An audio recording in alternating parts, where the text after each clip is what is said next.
une différence qui est liée à la connaissance. Oui. Et donc on voit que c'est pas du tout une question de revenus, c'est plus une question de niveau de diplôme, et notamment par rapport à tous les messages qu'on a donnés, qui datent d'il y a une quinzaine d'années. Ceux qui ont mis en application, ce sont que les catégories très éduquées en fait, et les autres ont d'autres problèmes. Et donc on voit bien que ça a bougé, notamment la baisse de consommation de soda qui s'est faite dans les catégories les plus aisées, et qui ne s'est pas faite dans les autres catégories.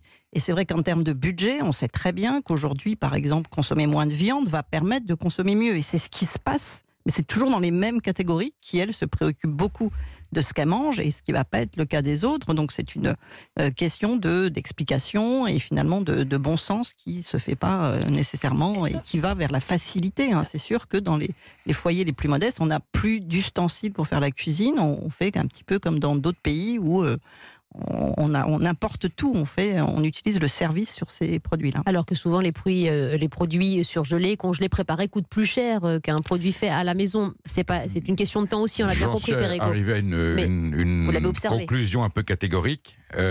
Bien manger ne coûte pas cher. Mal manger coûte très cher. La facture... Y compris en facture de santé. Alors déjà, quand on voit au poids, par exemple, le prix des produits industriels, dont on se dit à l'achat c'est moins cher, ce n'est pas vrai. Et ensuite la facture, la valeur négative. La conséquence médicale, environnementale est absolument tragique. Je constate que les bien-mangeants, le parti des bien-mangeants est le premier parti de France, 96%. Oui. Je propose qu'Arnaud Coquol soit candidat à la présidence de la République. Il pourrait être élu au premier tour. Je me réjouis que nos concitoyens... Je vous prends comme Premier ministre.